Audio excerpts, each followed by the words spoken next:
Segundo ele, ao orar ou meditar seguidas vezes, o paciente atinge um estado de relaxamento capaz de reduzir o impacto dos hormônios no organismo.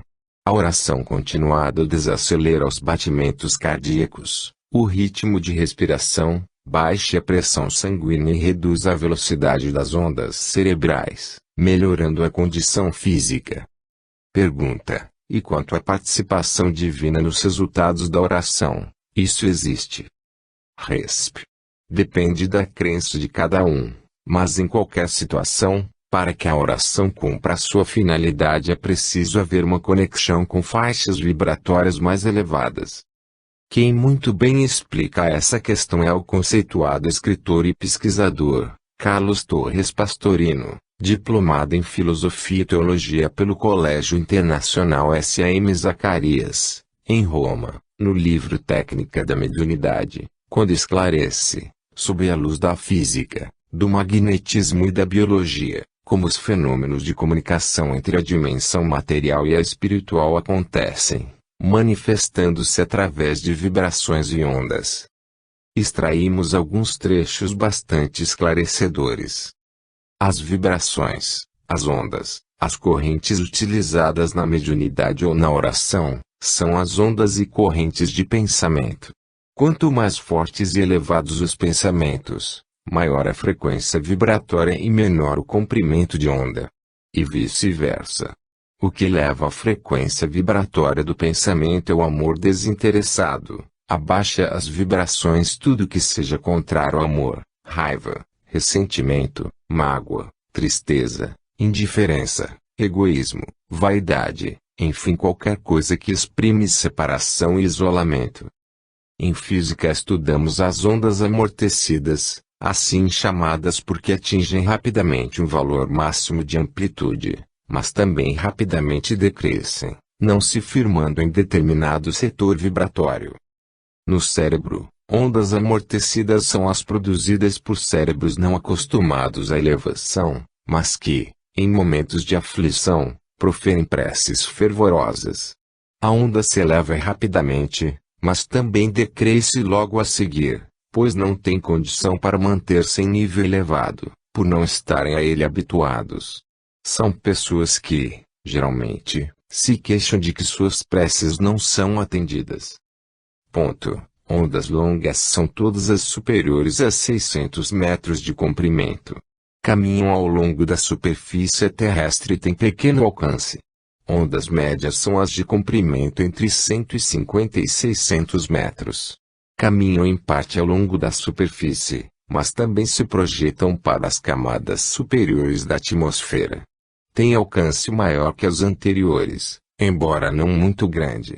Ondas curtas são as que variam entre 1,0 e 150 metros. Rumam para a atmosfera superior, e são captadas de ricochete. Têm alcance muito grande, podendo ser captadas facilmente até nos antípodas. Nas preces, as ondas longas, de pensamentos terrenos e de baixo teor vibratório, circulam apenas pela superfície da Terra, atingindo somente os espíritos sofredores involuídos, ou as próprias criaturas terrenas, e qualquer pensamento nosso de tristeza, de ressentimento ou de crítica abaixa as vibrações, não deixando que nossas preces cheguem ao alvo desejado. A prece não pode, científica e matematicamente, atingir os planos que desejamos, quando estamos dessintonizados. E Pastorino conclui dizendo da importância de buscarmos manter a mente em ondas curtas, isto é, com pensamentos elevados, para que as nossas preces possam alcançar os espíritos que se encontram em mais elevadas dimensões. Estamos vivendo na Terra um momento de difícil transição da humanidade para um modelo melhor. É quando as vibrações superiores nos atraem para o alto, ao mesmo tempo em que as forças dos inimigos da luz tudo fazem para mergulhar a humanidade em sombras espirituais. E como estamos na matéria, onde sentimos com maior intensidade as vibrações de baixa frequência, é muito importante buscarmos com mais intensidade ativar e fortalecer nossas conexões com o alto. O tanto de ajuda que conseguimos nesse contato com as dimensões mais elevadas está ligado à nossa sinceridade, à nossa fé, ou seja, à confiança que temos nos poderes mais altos e, também, ao nosso merecimento. Mas é preciso repensar-se essa questão da fé, porque ela tem sido muito distorcida. Pergunta: qual é a melhor forma de se orar? Resp. Não é preciso qualquer ritual para se orar, e nem o uso de preces decoradas. Ela pode ser formulada só no pensamento ou com palavras, mas pode-se também dispensá-las, bastando abrir o mundo interior para o alto, assim como a flor que se abre para a luz solar, irradiando ao mesmo tempo sentimentos de amor para tudo e todos, e de gratidão ao Senhor da vida. A oração gera forças indescritíveis dentro de nós e, quando vibra nas faixas do amor, produz o mais elevado teor vibratório que podemos alcançar. E é oportuno lembrar que essa elevação do teor vibratório possibilita a queima de energias negativas que possam estar aderidas a nós. Mas pouco vale alguém desfiar rosários de orações, se o pensamento e o sentimento não estiverem junto, se não vibrarem em uníssono com as palavras da prece. São muito conhecidas as pesquisas do Dr. Masaru Emoto e sua equipe com as moléculas da água. Eles congelaram a água que havia sido submetida às vibrações de uma prece feita com clareza e pureza. No microscópio, as estruturas das moléculas apareciam cristalinas, apresentando belíssimas figuras geométricas. Já as moléculas da água que fora submetida a vibrações negativas, como ódio, inveja, rancor, etc., apresentaram formas feias, disformes, grosseiras e desagradáveis. Lembremos que nosso organismo é composto por 70% de água. Assim, pensamentos, sentimentos e emoções de amor, fé e alegria vibram positivamente em toda a nossa estrutura psíquica e espiritual, influenciando nosso corpo carnal e irradiando-se para o nosso entorno, tornando nossa aura luminosa e agradável. A oração predispõe à paz e ao amor ao conectar-nos com faixas mais elevadas. São momentos nos quais podemos sentir-nos invadidos por júbilos indefiníveis. Ela é também nosso canal de sintonia com os bons espíritos que nos assistem, orientam, consolam e aconselham pelas vias da intuição, da inspiração e até mesmo pela audição, a quem for médium audiente. Pergunta: por que se diz que algumas pessoas têm uma oração forte? Resp. Certamente são pessoas que conseguem conectar-se melhor às dimensões espirituais e cuja potência energética é mais forte.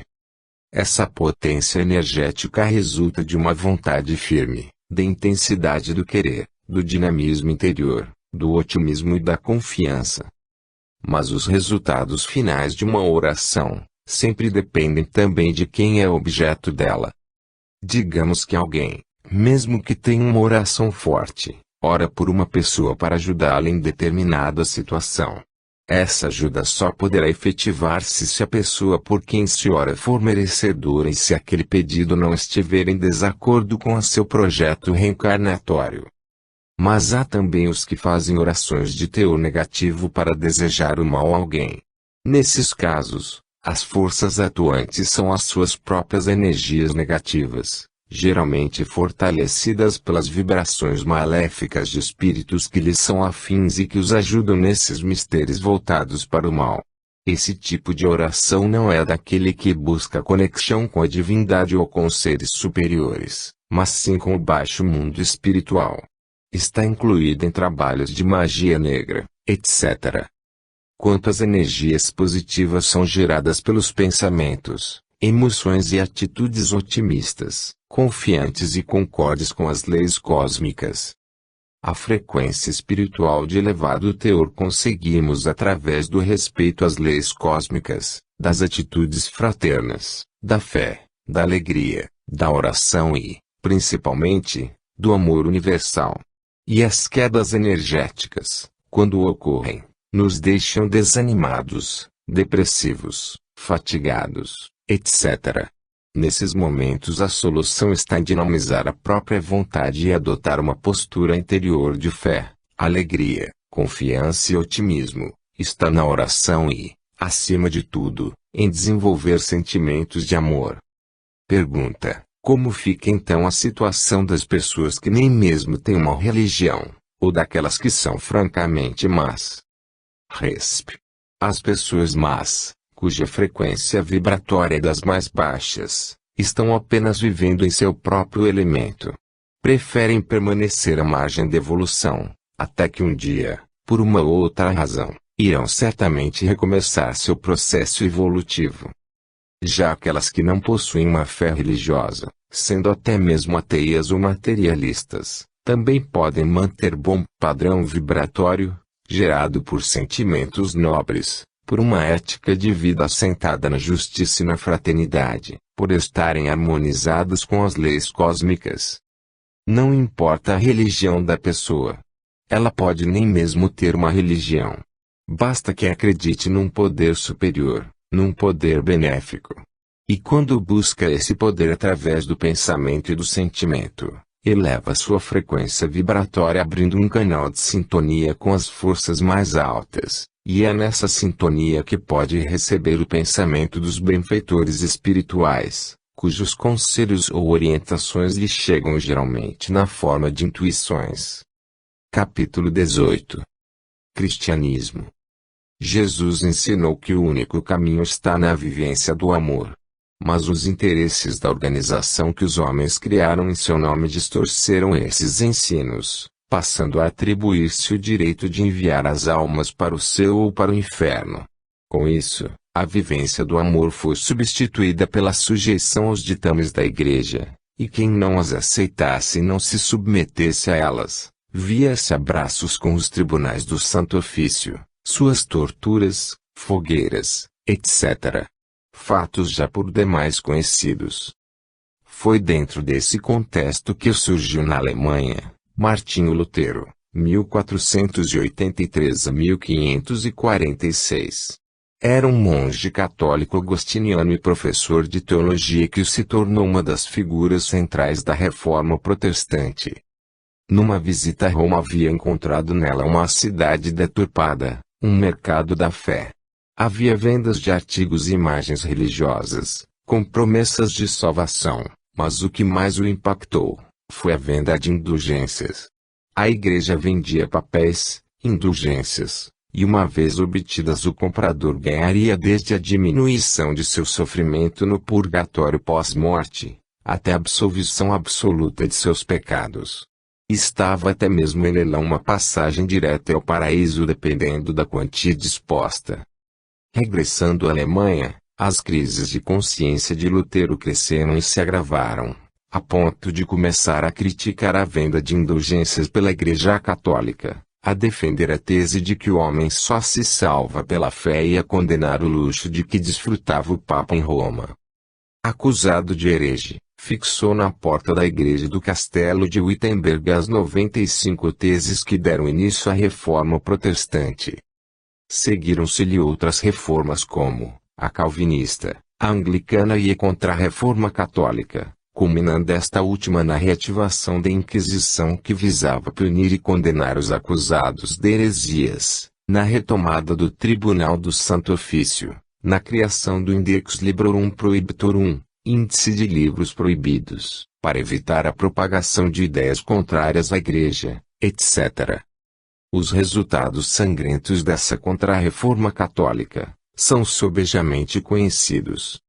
Mas, apesar de todas as quedas, desvios e reviravoltas na condução do cristianismo, é preciso reconhecer seu grande mérito, seguido mais tarde pelo protestantismo, de ter trazido a luz do Evangelho até nossos dias, assim como os valores da fé cristã. Caminhos tortuosos, espinhosos e esburacados como esses, fazem parte do jornadear da humanidade que ainda é como uma criança que está aprendendo a andar. Depois de quedas, machucados e arranhões acaba caminhando sozinho. E nesse caminhar, no patamar evolutivo ao que já chegou, inúmeras pessoas têm abandonado suas religiões devido aos entrechoques da fé com a razão. Se a religião diz que alguém sofre porque essa é a vontade de Deus, a razão informa que Deus, sendo justo, jamais poderia agir dessa forma, pois nem mesmo um pai terreno, com todas as suas inferioridades, apontaria o dedo para algum de seus filhos e ordenaria: esse aí deve sofrer. Então, se a ordem para o sofrimento não parte de Deus, de quem ela parte? Esse e inúmeros outros questionamentos têm causado o esfriamento da fé em milhares de pessoas. Mas como, então, conciliar a fé com a razão? Conforme dito anteriormente, essa conciliação começou a acontecer em meados do século XIX, quando espíritos de elevada condição passaram a se manifestar, informando que chegara a hora de novos conhecimentos serem trazidos à humanidade, e respondendo aos mais diversos questionamentos que foram codificados por Allan Kardec, conciliando plenamente a fé com a razão. Não aquela fé num Deus tão imperfeito quanto nós mesmos e em leis assentadas na injustiça e na discriminação, mas um Deus perfeito, justo e fonte do amor universal. Mas, apesar de nestes mais de 2000 anos o cristianismo não ter conseguido desenvolver, na parte do mundo que vem vivendo sob sua luz, a devida evolução ou as transformações a que se propôs, é preciso reconhecer sua importância nas vidas das pessoas e das comunidades. Jesus disse: onde duas ou mais pessoas estiverem reunidas em meu nome, aí eu estarei. Mateus 18:20. Os cultos, missas e reuniões onde se ora, onde são relembrados os ensinamentos do Mestre, onde os presentes são exortados à fé, à humildade, à tolerância, ao perdão, a vivenciarem a paz e o amor. Ali certamente o Espírito do Cristo está presente a iluminar, a inspirar e a fortalecer os presentes para as lutas, dores e alegrias do cotidiano. É de se pensar como será maravilhoso quando for possível todas as pessoas se reunirem num culto, numa missa ou qualquer outra reunião cristã, sem divergências, e com a alma aliviada e iluminada com a luz dessa verdade que Jesus prometeu enviar oportunamente a seus seguidores, quando estes já pudessem compreendê-la. Nota: João 14:15-16, se me amais, guardai os meus mandamentos. E eu rogarei ao Pai e ele vos dará outro Consolador, para que fique convosco para sempre. Vers. 26. Mas o Consolador, o Espírito Santo, a quem o Pai enviará em meu nome, esse vos ensinará todas as coisas e vos fará lembrar de tudo que vos tenho dito. Voltaremos a esse assunto no próximo capítulo, o Consolador, da Bíblia traduzida para português por João Ferreira de Almeida. Há muitas traduções estranhas, inclusive uma que traduziu Consolador para Ajudador. Capítulo 19. O Consolador. No século XIX, legiões de espíritos seguidores de Jesus desceram à Terra, uma parte renascendo em corpos físicos, e a outra assistindo-os a partir da dimensão espiritual, para trazerem à humanidade aquelas revelações prometidas pelo Mestre, quando disse: ainda tenho muito que vos dizer, mas vós não o podeis suportar agora. Mas, quando vier aquele Espírito da verdade, ele vos guiará em toda a verdade, porque não falará de si mesmo, mas dirá tudo o que tiver ouvido e vos anunciará o que há de vir.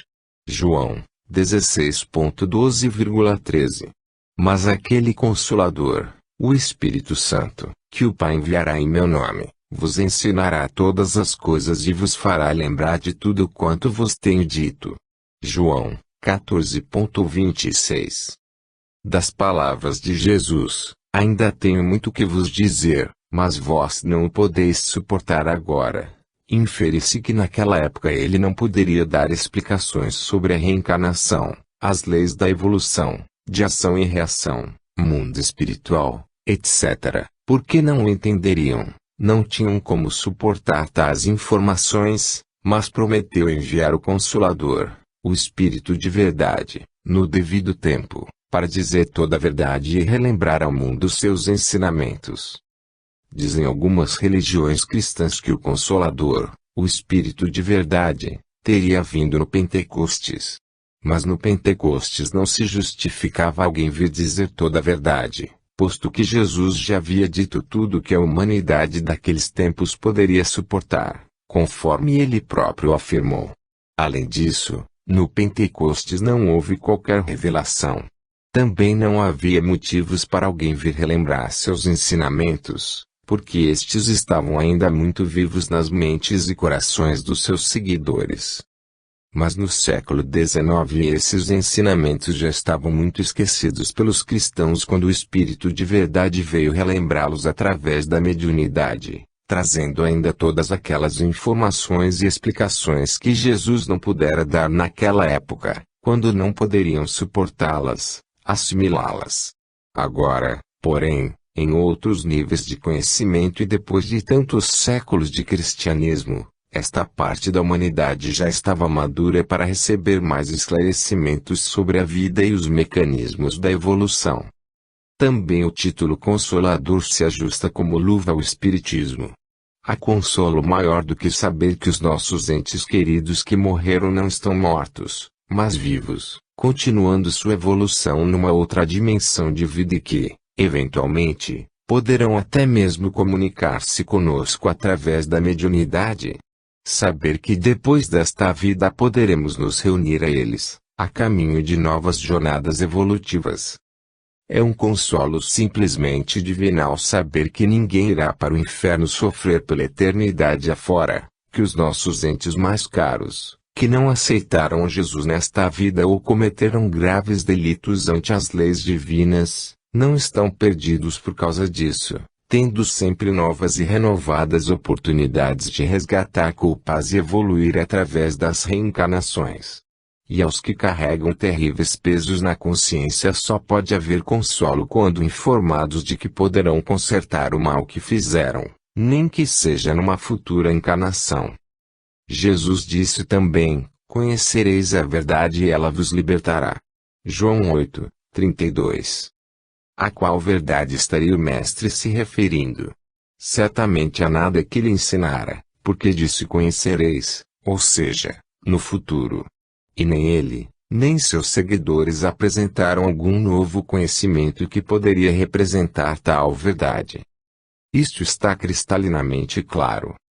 Quando disse a verdade vos libertará, estava informando que seus seguidores se encontravam e continuariam se encontrando prisioneiros de algum engano, até que o conhecimento da verdade, no futuro, viesse libertá-los. Não há qualquer arranjo teológico que possa mostrar outra verdade libertadora que veio depois de Jesus, a não ser o conhecimento da reencarnação e da lei de causa e efeito, trazida pelo Espírito que se assinou como a verdade, apresentando na sequência todo um universo de informações que foram magnificamente codificadas por Allan Kardec. Convém observar também que as verdades que o mestre ensinou não eram de molde a libertar alguém. Uns dirão que elas libertam do pecado, mas o mundo cristão continua tão pecador como sempre.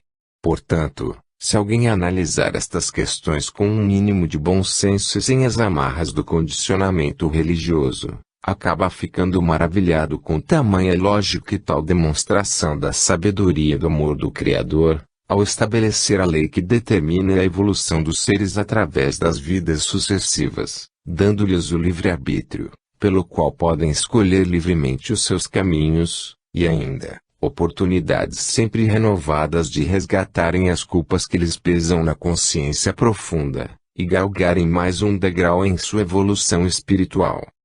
Essa sim é uma verdade realmente libertadora. Quem acredita na reencarnação e na lei de causa e efeito sente-se realmente livre, dono de si mesmo e único responsável pelos próprios passos, sabendo, no entanto, que tudo que semear, terá de colher. E poderíamos dizer que, até ontem, o sistema religioso do mundo cristão formava o útero da nossa fé. Hoje, a força da vida empurra e a razão atrai para o nascimento cósmico. O feto humano permanece cercado por todas as comodidades. Não precisa sequer sugar o alimento, não sente frio nem calor e seu corpo está protegido de possíveis agressões físicas. Ele flutua serenamente em seu mundo, no seio materno. É um simples feto, mas, quando seu crescimento o torna apto a mudar de ambiente, subir um degrau em sua evolução, ele nasce. Abandona aquela comodidade e começa a participar da vida, e isto lhe custa esforço. Precisa começar seu aprendizado na escola das capacidades, das aptidões, e esse aprendizado só ele pode realizar. É tarefa que não pode ser feita por outros. É ele quem irá chorar quando sentir fome ou estiver com algum incômodo. Os primeiros passos serão dados por seus próprios pés. É seu esforço pessoal que lhe irá facultar a fala, e assim por diante. O mesmo ocorre com o efeito espiritual. Serenamente acomodado no útero da sua fé. Não precisa fazer maiores esforços. Acredita que lhe basta realizar as leves obrigações que sua religião impõe e que o sangue de Jesus lava todos os seus pecados, ou que estes podem ser perdoados pelos poderes sacerdotais. Sente-se seguro e bem acomodado em seu universo religioso. Mas a força da evolução começa a empurrá-lo. A razão passa a falar mais alto e os infinitos horizontes do conhecimento superior acenam, chamando para o nascimento cósmico. Nessas circunstâncias muitos preferem continuar vegetando em seus simbólicos úteros espirituais, enquanto alguém lhe permitir. Outros decidem romper suas cristalizações milenares e nascer para a nova mentalidade, o novo status espiritual, onde o esforço próprio é o caminho para as grandes realizações interiores, a conquista da autoiluminação, da paz e da harmonia com o todo, jornadeando ao longo das reencarnações em busca das aptidões supranormais, das percepções cada vez mais amplas, dos conhecimentos que extrapolam nossa imaginação, da felicidade plena e morredoura. É o infinito caminho da evolução, que mais extraordinário e maravilhoso vai se tornando na medida em que o vamos percorrendo. Nesse nascimento vamos também percebendo com maior intensidade que Jesus, em vez de ser aquele mártir da cruz que nos foi mostrado, é o grande cientista sideral que nos trouxe, com o Evangelho, a mais completa cartilha da ciência do bem viver. O parto cósmico é doloroso por colocar o ser diante de suas próprias responsabilidades, mas é uma dor necessária para quem deseja sair da estagnação. Sem dor não há evolução nesta fase do nosso crescimento espiritual. Para reflexão. Fronteira do tempo. Eu estava lavando o banheiro da minha casa, quando senti a presença de alguém. Olhei e vi na porta um ancião, muito idoso. Todo o seu ser emanava um pedido, uma súplica, e por gestos pediu-me para escrever. Fui para meu birô, sentei-me, relaxei, e comecei a ouvir sua voz dentro da minha cabeça e a sentir como se eu fosse ele, ou se ele fosse eu, e passei a escrever. Venho cansado da longa jornada, as marcas do tempo na pele enrugada, as mãos trementes, o olhar quase sem vida. É a fronteira do tempo, limiar do outro lado, existência que finda, outra que virá. É hora de meditar, olhar para trás, para os passos marcados na areia do mundo, os gestos de amor e de adeus, o olhar sereno ou alegre, a mão que recolhe as bênçãos do céu e se estende em benesses de vida aos nossos irmãos, contar os sorrisos que o gesto de amor acendeu, os pontos de luz que a palavra sábia deixou, como estrelas no firmamento, prova maior e eterna do nosso Criador. Mas se não foi assim, se a voz destilou amargura, azedume, ironia, se a palavra esteve ausente de fé, vazia de amor, se honra e dignidade foram só utopias, e honestidade palavra falsa, como falso terá sido meu viver, se lágrimas alheias molharam os meus passos e minha alma não se tocou, não vibrou no impulso de ajudar, se a mão recolhi, a vara, para não dar, retendo bens, que no final de tudo não serão meus, e acima de tudo, se apaguei a luz da fé que nascia em corações irmãos, que posso esperar além da fronteira, depois que eu cruzar o limiar. Se vivi só para mim, se plantei flores de vida somente no meu jardim, que posso ter lá fora, agora que devo partir? Terei merecido a paz dos justos ou a aflição do pecador? E depois do limiar, quando na outra dimensão eu despertar, terei merecido ser recebido por almas amigas, corações irmãos, por seres de luz? ou serei atraído, arrastado para o mundo das sombras, por causa da sombra que existe em mim? Senhor eterno, diante do altar da vida que termina, da outra que já vislumbro, eu me detenho súplice e humilde a rogar-te a benção da paz.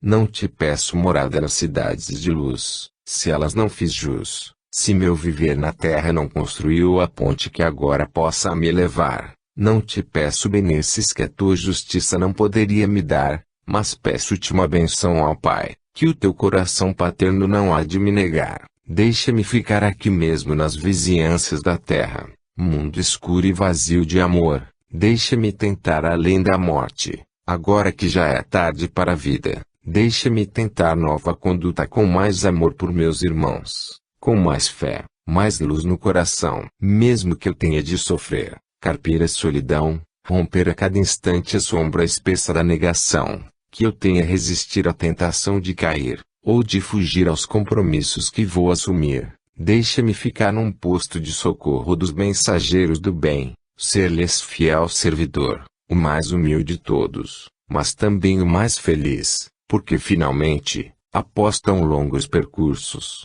acabei por entender e já posso escolher com acerto o meu caminho. Entrego a ti, meu Pai, a minha vida, meu passado de sombras, meu futuro de luz. Meu futuro de luz.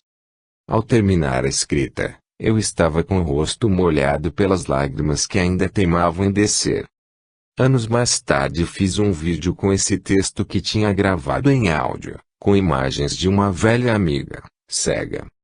Esse vídeo está no YouTube, em youtube.com weblink igual G7JPQCXK. A qualidade das imagens deixa a desejar, pois na época em que foi produzido a tecnologia para vídeos ainda tateava. Capítulo 20. Quem é Jesus? Se você tivesse vários filhos, sendo um deles pessoa boa e correta, e os demais apresentando todos os vícios e maldades que se possa imaginar, como agiria com relação a eles? Iria condenar à morte o filho bom, para com isso sentir-se quitado com relação às faltas e pecados dos filhos maus? Acredita que Deus, sendo a própria perfeição e a fonte do todo amor, iria condenar à morte Jesus, um espírito puro, inocente, também todo amor, mandá-lo ao sacrifício na cruz para com seu sangue resgatar e quitar os pecados e as maldades da humanidade? Ver dentre outros Efésios 7 e Romanos 13 23 a 26. Sendo Deus onipotente, o máximo poder do universo, autor das leis universais, não poderia simplesmente perdoar os pecados do ser humano, sem necessidade de sacrificar alguém, muito menos um inocente como Jesus. Alguns dizem que Deus não poderia derrogar as próprias leis. Ora, se assim fosse, poderíamos entender que ele teria criado leis absurdas, para não dizer, estúpidas, tais como essa. E mesmo que isso coubesse no bom senso, seria de se perguntar, que resgate teria sido aquele, posto que o ser humano continuou tão pecador quanto antes. E até mesmo os cristãos que se acreditam salvos, nem esses ficaram livres de pecar, porque basta ser humano para não ser perfeito.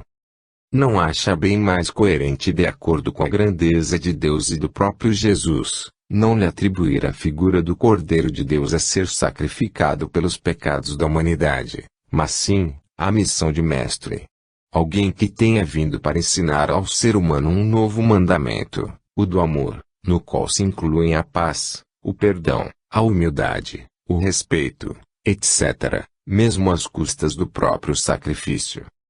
Sua voz foi ouvida ao longo da Galileia e da Judeia, sobre os montes, pelas estradas, nas sinagogas e à beira-mar, consolando, curando, pregando e sempre exemplificando o amor. Deixo-vos a minha paz. A minha paz vos dou. Não se turbe o vosso coração. Credes em Deus, crede também em mim. Na casa de meu Pai há muitas moradas. Aprendei de mim que sou manso e humilde de coração e tereis paz para as vossas almas. Vinde benditos de meu Pai e recebei por herança a terra que vos está prometida desde o princípio do mundo, Porque tive fome e me destes de comer, tive sede e me destes de beber, estava nu e me vestistes. Porque quando fizestes a um destes meus pequeninos irmãos, a mim o fizestes. Bem-aventurados os mansos, porque herdarão a terra. Bem-aventurados os limpos de coração, porque verão a Deus.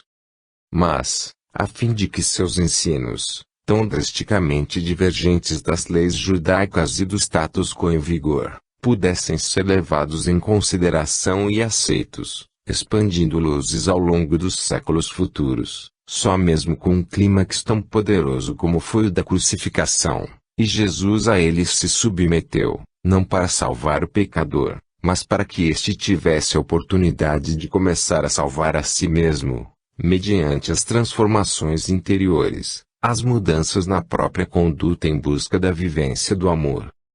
Vejamos então em Jesus, não o mártir da cruz, mas o Mestre, o Espírito puro, todo amor e sabedoria, que veio trazer ao mundo a boa nova dos seus ensinos, tudo que aquelas pessoas já poderiam entender e aceitar. Seus ensinamentos podem ser vistos como preceitos religiosos, mas também como verdades científicas que refletem a ciência do bem viver. Vamos refletir. Vejamos, por exemplo, a importância do seu ensinamento sobre o perdão, visto à luz do conhecimento atual. Quando nutrimos mágoas, ódios, ressentimentos, ou mesmo mera rejeição por alguém, estamos gerando energia psíquica negativa ou vibração de baixo teor. Esse tipo de energia, quando incompatível com nosso grau evolutivo, produz uma série de problemas, desde os mais diversos tipos de mal-estar, doenças no corpo físico, conhecidas como psicossomáticas, até desarmonias e desequilíbrios nos estados de espírito, tais como irritação, desassossego, depressão e muitos outros. Também atrai espíritos de baixa condição, porque no terreno espiritual os semelhantes se atraem, e eles vêm somar as suas baixas emoções às nossas, e incentivam mais ódio, mágoas e ressentimentos, que, além de tudo, podem vir a gerar outros tantos problemas, que não cabe aqui enumerar. Então, odiar nos faz mal em vários sentidos, nutrir mágoas e ressentimentos igualmente nos fez mal. Já a emoção gerada pelo perdão produz energias de elevado teor, benéficas em todos os sentidos, que, além disso, abrem nossas conexões para faixas mais altas da vida espiritual. Portanto, a mais sábia atitude é perdoar de forma incondicional, porque isto nos faz bem. O perdão também alivia o coração, abrindo caminho para a alegria. E a ciência informa que o contentamento é um verdadeiro elixir de vida, saúde e bem-estar, ajudando a prevenir a depressão, fortalecer o sistema imunológico, gerando inúmeros outros benefícios. Então, é do nosso próprio interesse perdoar. Está aí, no ensinamento do perdão, a sabedoria de um verdadeiro mestre, e essa sabedoria é encontrada em todos os seus demais ensinamentos. Pergunta: se é verdade que essa energia procedente de sentimentos negativos faz mal à saúde, por que então os malfeitores de toda natureza, aqueles que odeiam, têm inveja, etc., não estão sempre doentes por causa das más energias que desenvolvem? Resp. Esse tipo de energia, quando incompatível com nosso grau evolutivo, produz uma série de problemas. Isto significa que aqueles que estão vivenciando fases mais primárias da evolução, estão em seu próprio elemento, da mesma forma como o porco se sente bem na lama e nas imundícies. Mas as pessoas com maior idade sideral, cuja consciência já se encontra mais desperta, encontram-se em patamares espirituais mais elevados e a própria tessitura de seu corpo espiritual é mais delicada. Por isso, a energia incompatível com seu momento evolutivo lhes faz mal. Pergunta: por que Jesus recomendou amar os inimigos, fazer o bem aos que nos odeiam e orar pelos que nos perseguem e maltratam? Resp. O amor é a grande lei universal. Está presente em todo o universo, dando a tudo e a todos razões para existir. Vivenciá-lo no cotidiano é incluir-se nessa dimensão do viver. Quem ama os inimigos, está com isso desfazendo o círculo vicioso do ódio e da vingança. Quando uma vibração de ódio ou de desejos malfazejos alcança uma pessoa que é capaz de amar os inimigos e que ora por eles, essa vibração é neutralizada pela energia de elevado teor que essa pessoa desenvolve. Pergunta: e os casos em que pessoas que vivenciam o amor são também, por vezes, alcançadas pelo mal? Resp. Muitas pessoas que já conseguem amar, carregam ainda em suas consciências profundas culpas não resgatadas, situações de conflito com a grande lei, ainda não reajustadas, que podem estar repercutindo na existência atual, sinalizando para a necessidade do reajuste. Também podem estar sofrendo influência de algum inimigo espiritual à espreita de oportunidades em que possa exercer suas más intenções. Tais oportunidades podem ocorrer num momento de ira, de desânimo, de orgulho, prepotência, etc., em que o perseguido se deixa envolver, enfraquecendo com isso suas defesas espirituais. Por isso é importante vigiar e observar a própria vivência, procurando evitar tudo que possa enfraquecer essas defesas, além da oração constante que possibilita a conexão com o alto, de onde vêm as boas inspirações, conselhos, alegria, e a força interior necessária para a caminhada terrena. E lembremos Jesus quando disse: orai e vigiai a fim de não cairdes em tentação. Pergunta: é possível amar um inimigo? Resp. No livro Evangelho segundo o Espiritismo capítulo X, temos uma explicação interessante sobre esta questão. Se o amor ao próximo é o princípio da caridade, amar a seus inimigos é sua aplicação sublime, pois essa virtude é uma das maiores vitórias sobre o egoísmo e o orgulho. Entretanto, engana-se muitas vezes a respeito do sentido da palavra amar nessas circunstâncias. Jesus não entendia, por essa palavra, que se deve ter para com o inimigo a ternura que se tem para com o irmão ou amigo. Ternura pressupõe confiança. Ora, não se pode ter confiança em quem sabemos querer-nos mal. Não se pode ter com ele fusão de amizade, por sabê-lo capaz de abusar disso. Entre pessoas que desconfiam umas das outras, não poderia haver os arrebatamentos de simpatia que existem entre os que estão em comunhão de pensamento.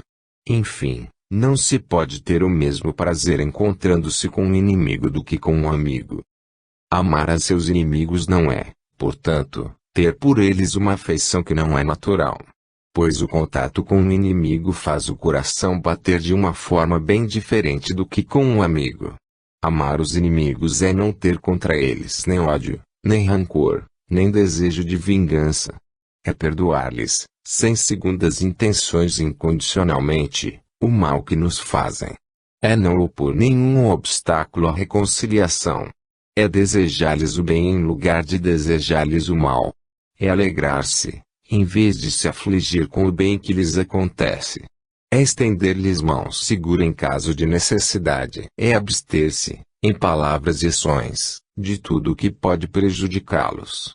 Enfim, é devolver-lhes sempre ao mal, o bem, sem intenção de humilhá-los. Qualquer um que faça isso cumpre as condições do mandamento: amai vossos inimigos. Difícil, não. Mas é preciso começar, mesmo de pouco em pouco, caindo, mas levantando sempre, porque é assim que vamos evoluindo lentamente, porque se trata de transformações interiores e para consegui-las é preciso determinação, tenacidade e muita paciência com nós mesmos, aprendendo a perdoar a nós também, mas nunca nos determos nesse esforço, porque a cada conquista interior nossa alma se enche de alegria e nossa vida vai ganhando mais luz. O médium e orador espírita, Divaldo Franco, num seminário sobre o perdão e o auto-perdão, disse que perdoar é dar o direito a cada um de ser como é, e conceder-nos o direito de sermos como estamos. E continuou dizendo: se o meu próximo é assim, não irei mudá-lo, mas se eu estou assim, tenho o dever de modificar-me para o melhor. Não lhe posso impor que se modifique porque as minhas palavras serão apenas propostas, diretrizes da pedagogia do bem para ele, que se não estiver em sintonia, não as vai aceitar. Mas eu que estou desejando ser feliz, tenho a psicologia da minha autotransformação. Então, eu nunca retribuirei mal com mal. Procurarei sempre retribuir com todo o bem. Sobre a figura de Jesus, vamos recorrer a um belo trecho do livro Amor e Ódio do Espírito Charles, psicografado por Ivônia Pereira, em que o autor diz: em determinado momento de sua vida, depois de muitos anos de degredo na Guiana Francesa e de tormentosos sofrimentos, o personagem Gaston começa a voltar seu espírito para Deus e, certa tarde, contemplando o mar a se perder no horizonte, conduz o pensamento para a distante Galileia e, meditando sobre a incomparável personalidade de Jesus de Nazaré, imagina-o emoldurado pelas luzes do céu do Oriente, cabelos abandonados aos ventos dos vales do Jordão, túnica ondulante, olhos engolfados nas grandiosas visões do infinito, pensamento em comunhão assídua com o Pai, vagando de terra em terra por amor aos homens, sublime idealista revolucionando ideias seculares ou abatendo férreos preconceitos em nome de um Deus todo-poder e todo amor, revestido da firmeza heroica das convicções superiores, as quais, nem as perseguições, nem a infâmia, nem o suplício, nem a própria morte conseguiram quebrantar, porque, expirando, sofredor e oprimido, ainda assim revelou o padrão supremo da doutrina que trouxera do infinito, quando, aos próprios algozes, concedeu o ósculo imarcessível do seu amor refletido nas derradeiras palavras do alto do madeiro: perdoai-lhes, meu Pai, porque não sabem o que fazem. Vi-o tal como seria então, jovem, extremamente belo, afável, amoroso, excelso enamorado de um ideal supremo, dando as energias da sua mocidade radiante a benefício dos oprimidos, dos desgraçados, dos pecadores, da redenção da humanidade, enfim, que dele mereceu todos os sacrifícios. Oh! Que admirável e arrebatador poema de heroísmo e abnegação era a vida desse Jesus de Nazaré. E Paulo, num momento de divina inspiração, disse: ainda que eu falasse as línguas de todos os homens e a língua dos próprios anjos, se não tivesse amor, seria como o bronze que soa um símbolo que retine. E ainda que tivesse o dom de profecia, e conhecesse todos os mistérios e toda a ciência, e ainda que tivesse toda a fé, de maneira tal que transportasse os montes, e não tivesse amor, nada seria. E ainda que distribuísse todos os meus bens para sustento dos pobres, e ainda que entregasse o meu corpo para ser queimado, se não tivesse amor, nada disso me aproveitaria. O amor é sofredor, é benigno, não é invejoso, não se vangloria, não se ensoberbece, não se porta inconvenientemente, não busca seus próprios interesses, não se irrita, não suspeita mal. O amor não se regozija com a injustiça, mas sim com a verdade. Tudo sofre, tudo crê, tudo espera, tudo suporta. 1 Coríntios 13, 1-7. Os ensinamentos de Jesus eram de tão elevada moral que irritaram a muitos dos que ouviam. Outros o seguiam por causa das curas, dos milagres. Poucos conseguiam sintonizar verdadeiramente com seu luminoso pensamento e dele aurir energia e disposição para mudarem suas vidas, seguindo-lhe os passos. Capítulo 21. O Gólgota e o Tabor. Na história do cristianismo há dois montes que foram palco de situações excepcionais. Um é o Gólgota, onde Jesus foi crucificado, o outro é o Tabor, onde o Mestre encontrou-se com os espíritos materializados de Moisés e Elias. Mas, por que só o Gólgota é lembrado pelos cristãos, enquanto os acontecimentos do Tabor são quase desconhecidos? O que é mais importante, a morte, passagem de uma dimensão para outra, epílogo de uma existência carnal, ou a vida com tudo o que representa?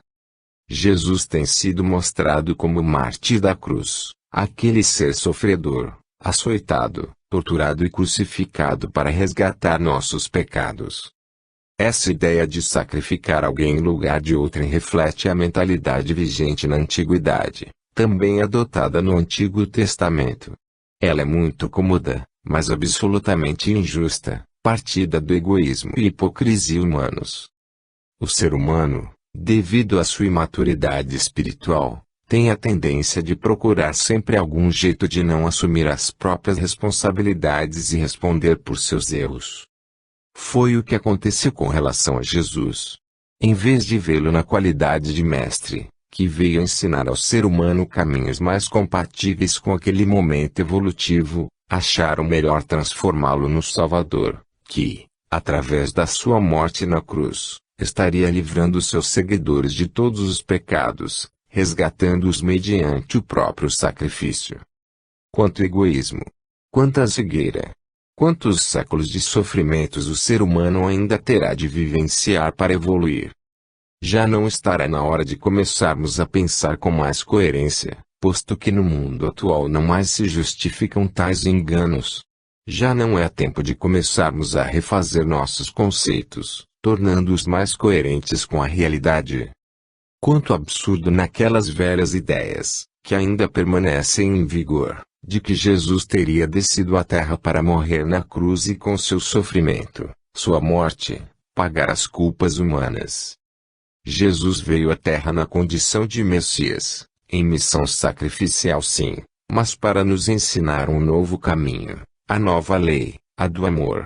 Ele veio para falar sobre a imortalidade da alma e nos ensinar como agir, que atitudes adotar para nossa salvação, ou melhor, para nossa evolução porque, em verdade, não estamos precisando nos salvar, já que não estamos perdidos. Estamos sim, precisando evoluir, progredir moral e espiritualmente. Ele veio como um irmão mais velho para ensinar os mais novos e apontar-lhes os caminhos certos. Mas as ideias e ensinamentos que trouxe eram tão inovadores, tão difíceis de serem aceitos, que foi necessária sua morte naquela condição tão dramática para marcar de forma indelével sua passagem pela terra e, principalmente, seus ensinamentos, todos eles fundamentados no amor. Pergunta para reflexão. Quanto ao pecado, acredita que Deus teria colocado na programação do ser humano, quando planejou, inclinações, tendências, desejos ou necessidades, para depois cobrá-lo por essas ações? Se fomos criados por Deus, é claro que Ele nos planejou antes de nos criar. Assim, não faz sentido acreditar que Ele nos tivesse planejado com tendências para o mal. O bem e o mal, na verdade, fazem parte da nossa evolução. É por esses caminhos, através das nossas vivências em sucessivas reencarnações, que vamos aprendendo as grandes lições da vida, do bom convívio, da fraternidade, enfim, a ciência do bem viver. Mas a teologia jogou sobre Jesus as nossas responsabilidades, os resgates que são nossos, cuidando de ignorar tudo que ele ensinara sobre a lei de ação e reação, quando dizia: tudo o que quiserdes que os homens vos façam, fazei-o também vós. Ele nunca disse que o seu sangue lavaria os pecados das pessoas, mas afirmou: a cada um será dado de acordo com as suas obras. Bem diferente, não é verdade?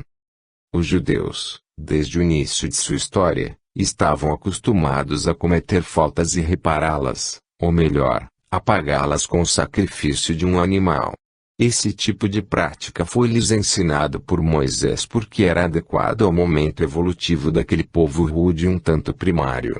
Mas observe-se que nos 10 mandamentos recebidos no Sinai não há determinações dessa natureza, porque eles refletem os princípios universais da justiça e da ética. Neles não se fala em qualquer tipo de sacrifícios. Fala-se em conduta, em atitudes. São diretrizes. São roteiros de vida para o ser humano, visando a justiça social, a paz e o respeito em todas as suas modalidades. O resgate dos pecados e a busca da complacência dos deuses através dos sacrifícios era uso bem anterior ao próprio Moisés, mas foi ele quem codificou para o povo israelita esses usos, visando aplacar a ira de Deus e conseguir que eles abençoasse com saúde e bens materiais. Perguntas para reflexão. 1. Acredita que Deus possa ficar irado com as faltas dos seus filhos imaturos? 2. Acredita que Deus, caso ficasse irado, iria aplacar sua ira se lhe fosse oferecido o sacrifício de alguns animais? 3. Será que Deus, o Senhor da vida e do universo, poderia sentir prazer com o cheiro do sangue dos sacrifícios, como é informado na Bíblia? Essa crença de que Deus estaria sujeito a irar-se, ou a sentir prazer com os sacrifícios, reflete apenas a profunda ignorância do ser humano. V. Capítulo 21. Deus. Pergunta: por que Jesus foi considerado o Cordeiro de Deus? Resp. Os seguidores de Jesus, todos judeus, de acordo com a mentalidade vigente à época, viram nele o Cordeiro de Deus, ou seja, Deus enviou seu Cordeiro, Jesus, para ser sacrificado e com esse sacrifício tirar os pecados do mundo. Essas ideias estavam de acordo com a tradição judaica e com elas substituíram seus ensinamentos e exortações sobre a necessidade de mudança nas ações e na mentalidade. Mas mudanças numa mentalidade já cristalizada dependem da evolução, do amadurecimento espiritual. Por isso, só agora que a realidade maior da missão de Jesus pode começar a ser melhor compreendida. Agora já podemos entender com mais clareza a grandeza das ocorrências do Tabor, quando o Mestre conversou com os espíritos Elias e Moisés, perfeitamente materializados. Naquele momento ali ocorreram fenômenos de variadas expressões. Houve o encontro de Cristo com dois dos seus auxiliares diretos, marcando o início de um novo período evolutivo para a humanidade, ou pelo menos para o mundo ocidental. B. Houve o fenômeno mediúnico da materialização, provando a imortalidade do ser, e a comunicação entre Jesus e aqueles espíritos, comprovando a verdade da mediunidade e a possibilidade de intercâmbio entre essas duas dimensões de vida. E essa comunicação foi presenciada por alguns discípulos, testemunhas que foram do transcendente encontro, para levarem essa notícia à posteridade.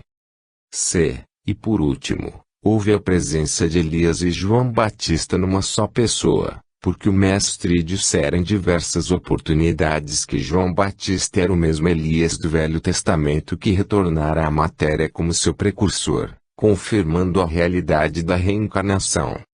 E vemos, então, que aquela luz imensa que brilhou no Tabor, falando em vida, em imortalidade, em mediunidade e reencarnação, só agora começa a ser vista por uma pequena parcela dos cristãos, o que já é um grande avanço. Hoje já podemos começar a compreender que a mensagem do Cristo é de vida, de imortalidade, de sabedoria, perfeição, evolução e amor, e não de morte. Graças a Deus. Você olha a imensidão do mar e sente-se pequeno. Olha a imensidão do infinito sideral e sente-se menor ainda. Observa a delicadeza das folhas, sua cor cheia de esperança. Vê a flor, sua beleza cândida ou magnífica, alegria dos pássaros e das gotas de água nas cachoeiras e sente-se confiante, porque a natureza é doadora, ela é mãe. Quando acordar pela manhã, pense por instantes na natureza que sempre se renova, sempre se refaz e sinta-se bem. Entregue-se confiante às mãos do Criador, que cuida de você, mesmo que não o perceba. Sinta-se feliz. Capítulo 22. Bíblia.